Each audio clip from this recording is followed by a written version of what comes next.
Aditya sir, நீங்க சொன்ன D நகரோட CCTV recordings தான் சார் இது. இங்க பாருங்க, எனக்கு சண்டே சாயங்காலம் 5 மணிக்கு மேல இருந்து அடுத்த நாள் காலையில 11:30 மணி வரைக்கும் எனக்கு அந்த ரெக்கார்டிங்ஸ் வேணும். ஓகே சார், நான் ப்ளே பண்ணி பாக்குறேன். உங்களுக்கு என்ன மாதிரி இன்ஃபர்மேஷன் தேவைன்னு சொல்லுங்க, நான் பாஸ் பண்ணி வைக்கிறேன். அந்த வீட்ல ஒரு கண்ணு தெரியாத பொண்ணு தான் இருக்காங்க. அவங்கள எங்கேயாவது பாத்தீங்கன்னா எனக்கு உடனே கூப்பிடுங்க. போட்டோ என்கிட்ட இல்ல, ஆனா பிளாக் கலர் கண்ணாடி போட்டிருப்பாங்க, கையிலையும் ஸ்டிக் வச்சிருப்பாங்க. ஓகே சார், நான் ப்ளே பண்றேன். சப்போஸ் அந்த பொண்ணை பார்த்தேன்னா உங்களுக்கு இன்ஃபார்ம் பண்றேன். நான் வெளியே வெயிட் பண்றேன். Okay sir. மணியண்ணே சார், டிக்கெட் புக்கிங்ஸ்லாம் செக் பண்ண சொன்னேனே, செக் பண்ணீங்களா? ஃப்ளைட் டிக்கெட்ஸ், பஸ் டிக்கெட்ஸ், கேப்ல புக் பண்ணது, இப்படி எல்லாத்தையும் செக் பண்ணீங்களா மணியண்ணே? செக் பண்ண சொல்லிட்டேன் சார். ஞாயிற்றுக்கிழமை நைட்டு திங்கக்கிழமை காலையிலன்னு ஃபுல்லா அலசி ஆரஞ்சாச்சு. ஆனா எங்கேயுமே டிக்கெட்ஸ் புக் ஆகல சார். அதுவும் அன்புக்குடி பேர்ல. அன்புக்குடி பேர்ல எதுவுமே புக் ஆகலையா? ஒருவேளை பேரை மாத்தி வச்சிருப்பாளோ? சார், கேஸ் டைவர்ட் ஆயிட போகுது. அந்த பயம் தானே எனக்கும் இருக்கு. சரி, வாங்க வெளியே போய் நிக்கலாம். சார் சார் சார், இந்த பொண்ணான்னு பாருங்க. தோ கருப்பு கலர் கண்ணாடி, கையில ஸ்டிக்கு, வீட்டை விட்டு ஒரு பேக் எடுத்துட்டு வெளியே வராங்களே. ஆமா ஆமா ஆமா, இவங்களே தான். கொஞ்சம் ஜூம் வைங்க, அப்புறம் டைமிங்கை நோட் பண்ணுங்க. மணியண்ணே, பேப்பர் பென் எடுத்து டைமிங்கை நோட் பண்ணுங்க. Okay sir. நைட்டு 7:30 மணிக்கு பேக்கை தூக்கிட்டு வெளியே வந்திருக்க அன்பு ப்ரோ. அப்ப கன்ஃபார்ம் சண்டே ஈவினிங் 7:30க்கு மேல இருக்கிற எல்லா சிசிடிவி கேமரா ரெக்கார்டிங்ஸையும் ஆன் பண்ணுங்க.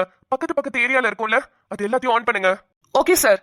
7:30க்கு வீட்டை பூட்டிட்டு இறங்கி நடந்து வரா. ஆனா எந்த சைடு போறா? ரைட் சைட் போறாங்கன்னு நினைக்கிறேன் சார். ஓகே, அப்படியே நேரா அடுத்த ஃபுட்டேஜ். சார், இதுவே அந்த பொண்ணு வீட்டுக்கு பக்கத்து வீட்டுல இருக்கிறவங்களோட CCTV camera recording sir. Okay, எந்த ஸ்ட்ரெயிட்டா நடந்து போறா, அப்படியே அடுத்த தெருவோட போடுங்க. ஐ மீன் அடுத்தடுத்த 5 மினிட்ஸ், 7:40, 7:45, 7:50 இதெல்லாம் செக் பண்ணுங்க. சார், இல்ல சார். என்னது இல்லையா? ப்ரோ நல்லா பாருங்க ப்ரோ. அது எப்படி நடந்து போகாம பறந்தா போயிருப்பா?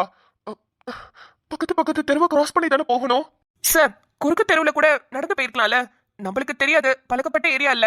அப்படியா இருந்தாலும் சிசிடிவி கேமரால ரெக்கார்ட் ஆயிருக்கணும்ல.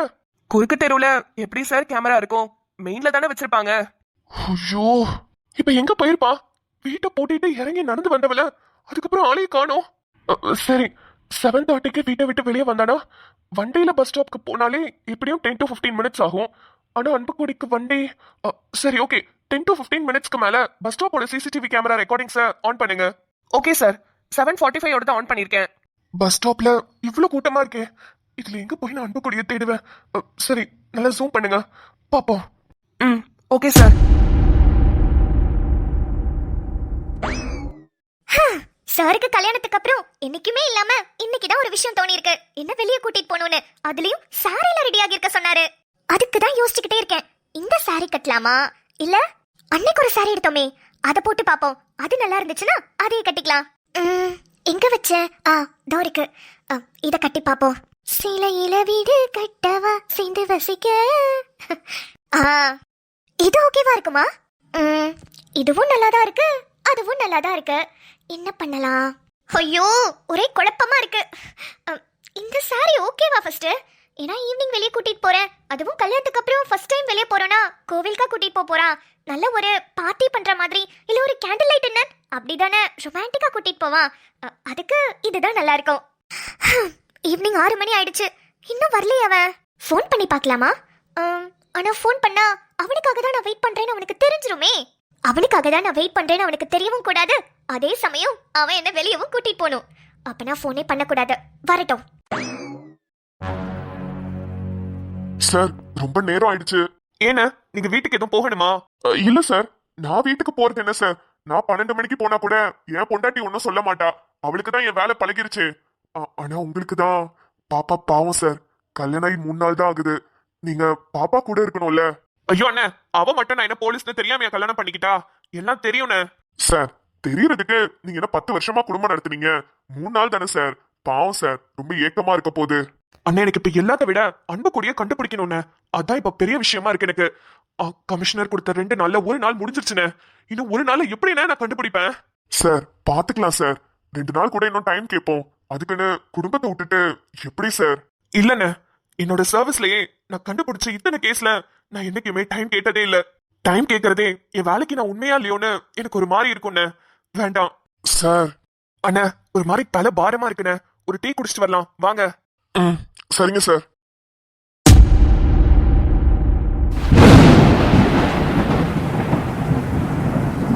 டைம் என்ன தெரியுமா?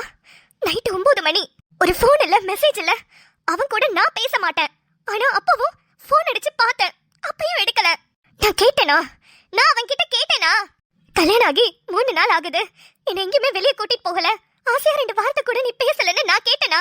அவனா தானே என்கிட்ட வந்து சொன்னா, ஈவினிங் ரெடியாரு, நான் கண்டிப்பா வந்து உன்னை வெளியே கூட்டிட்டு போறேன்னு. இப்போ ஆளையே காணோம். ஃபோன் பண்ணாலும் அட்டென்ட் பண்ணல. கரெக்டா வர முடியலனா எதுக்கு என்கிட்ட அப்படி சொல்லணும்? என்ன பார்த்தா அவனுக்கு என்ன லூசு மாதிரி தெரியுதா? கல்யாணத்துக்கு முன்னாடிலாம் கரெக்டா காலேஜ்ல கொண்டு வந்து டிராப் பண்ணி கரெக்டா பிக்கப் பண்ணுவா. அவனுக்கே நல்லா தெரியும் அவன் கிட்ட பேசாம என்னால இருக்க முடியாதுன்னு. கரெக்டா கால் பண்ணுவா, கரெக்டா மெசேஜ் பண்ணுவா, கரெக்டா என்ன வந்து பாப்பா. ஆனா எங்க அது? தோ இதுதான், இததான். இத ஒண்ணு என் கழுத்துல கட்டிட்டு அவன் வேலையை பார்த்துக்கிட்டு இருக்கான். என்ன சுத்தமா கண்டுக்கிறதே இல்ல. இத கட்டினா வாழ்க்கை அவ்வளவுதானா? லவ் எல்லாம் உண்மையாவே போயிடுமா? எனக்கு ஒண்ணுமே புரியல. ஆதி ஏன் இப்படி இருக்கான்? ஏன் இப்படி வேலை அலையறான்? உண்மையாவே அவன் வேலைக்கு தான் அலையறானா? எனக்கு எதுவுமே புரியலையே. ஐயோ அண்ணா. அண்ணா. நிம்மதி. அண்ணா சொல்லுண்ணே. நிம்மதிமா. இல்லடாமா, வீட்டுக்கு வந்ததுக்கு அப்புறம் உனக்கு ஒரு ஃபோன் கூட பண்ணல. அதான் எப்படி இருக்க, இப்ப ஓகேவா? ஆதி உன்கிட்ட நல்லா பேசுறாரா? அதுக்கு தான் ஃபோன் பண்ணேன். ஏதாவது பிரச்சனைனா சொல்லுமா, இப்பவே வீட்டுக்கு வரேன். அண்ணா அதெல்லாம் ஒண்ணும் இல்லண்ணே, பிரச்சனை எல்லாம் இல்ல. நான் நல்லா இருக்கேண்ணே, ஒன்றும் பிரச்சனை இல்ல. நல்லா இருக்கேங்கிற அப்புறம் ஏமா குரல் ஒரு மாதிரி இருக்கு? அது ஒன்றும் இல்லண்ணே, வெளியே போலான்னு கிளம்பணும். ஆதி இன்னும் வீட்டுக்கு வரல, அவனுக்காக தான் வெயிட் பண்ணிட்டு இருக்கேன். மாப்பிள்ள இன்னும் வீட்டுக்கு வரலையா? என்னவா மணி 9 ஆகுது, ஃபோன் பண்ணி பாத்தியா? ஃபோன் பண்ணேண்ணே, அட்டென்ட் பண்ணல. காலையில அவன் தான் என்னை காலேஜ்ல ட்ராப் பண்ணும்போது ஈவினிங் கிளம்பி ரெடியாரு, நம்ம வெளியே போலான்னு சொன்னான். ஆனா இன்னும் வீட்டுக்கு வரல. ஃபோன் பண்ணி கூட பார்த்தேன், ஃபோன் எடுக்க மாட்டேங்கிறான். ஏமா என்கிட்ட ஃபோன் பண்ணி சொல்றதுக்கு என்னமா உனக்கு? சரி இரு, நான் போய் மாப்பிள்ள எங்க இருக்காருன்னு பாக்குறேன். அண்ணா அவன் வேலை விஷயமா எங்கேயோ போயிருக்கான். நீ எங்கன்னு போய் தேடுவ? அட ஸ்டேஷன்ல போய் கேட்டா சொல்லுவாங்கல்ல. பாத்துக்கிறேமா, நீ வீட்ல இரு, ஃப்ரீயா இரு. ஏதாவது வேலையா இருப்பாப்ல, அதான் வந்திருக்க முடியாது. நீ விடு, நான் போய் பார்த்துட்டு மாப்பிள்ளை பார்த்த உடனே உனக்கு ஃபோன் அடிக்கிறேன். சரிண்ணே. சரிம்மா, வைக்கிறேன். என்னடா உனக்கு பிரச்சனை? ஏன்டா இப்படி பண்ற?